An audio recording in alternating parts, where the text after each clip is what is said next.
It was a crisp autumn evening, a day that would forever be etched in the nation's memory, not for its political triumphs, but for a single, shocking act of violence.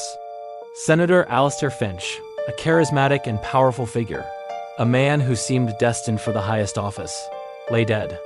The official report was swift: a lone, deranged gunman, case closed. The public mourned, the headlines faded, and life seemed to move on. But for those who looked closer, the story was far from over. This wasn't just a random act. It was a carefully orchestrated assassination, and the real story lies buried beneath a mountain of lies. Welcome back to our channel. Today, we're peeling back the layers of one of the most audacious political cover-ups in modern history. Forget what you think you know about Senator Finch's death. The real story involves dark secrets, dangerous alliances, and a web of deceit so intricate it could topple an entire government. Let's start with the senator himself. Alastair Finch wasn't just another politician. He was a man of the people, or so he appeared. He championed reforms, spoke out against corporate greed, and had an almost uncanny ability to connect with the common citizen. But behind this polished facade was a man walking a tightrope. Our investigation has uncovered that Finch was deeply entangled with a shadowy international syndicate known as the Meridian Group. They weren't your typical criminals. They were corporate titans, intelligence operatives, and political power brokers who operated above the law. Finch initially believed he could use Meridian's influence for good, to push his own agenda through the gridlocked political system. He made a deal with the devil, and for a while it worked. Bills that were stalled for years suddenly passed. His political opponents found themselves mired in scandals that appeared out of nowhere. Finch's star was rising and Meridian was pulling the strings. But he soon realized the true cost of this alliance. Meridian wasn't just influencing policy.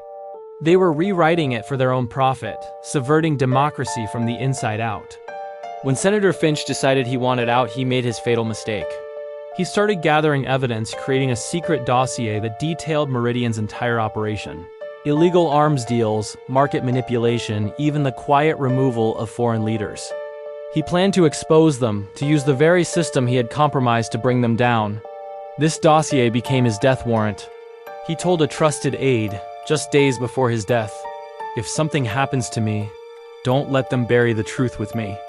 Now let's look at the official story again. The lone gunman, a disgruntled former staffer with a history of mental health issues. It was a perfect narrative.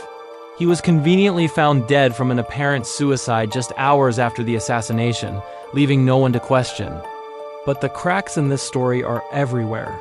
Ballistic reports that don't quite match. Security footage from key angles that mysteriously vanished. Eyewitnesses who reported seeing a second shooter, only to have their testimonies dismissed or altered in official records. This wasn't a botched investigation. It was a masterful cleanup. The very agencies tasked with finding the truth were controlled by members or allies of the Meridian Group. They didn't just kill a senator. They assassinated the truth itself. They expertly turned a cold-blooded execution into a tragic but simple story, manipulating public grief and fear to their advantage. With Finch gone, his proposed reforms died, and Meridian's power only grew, sinking its roots deeper into the bedrock of the nation. So, what happened to Finch's dossier? The key that could unlock this whole conspiracy? It vanished. Some believe it was destroyed.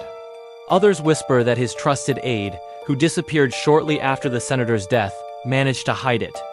The search for that dossier has become a modern-day treasure hunt for investigative journalists and truth seekers. It represents the last hope of exposing Meridian and honoring Senator Finch's final, desperate act of defiance.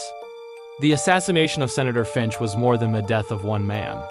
It was a stark warning about the invisible forces that can shape our world. A chilling reminder that the most dangerous threats don't always announce themselves with guns and bombs, but with quiet handshakes in private rooms. The truth is still out there, waiting to be found. The question is, who will be brave enough to uncover it?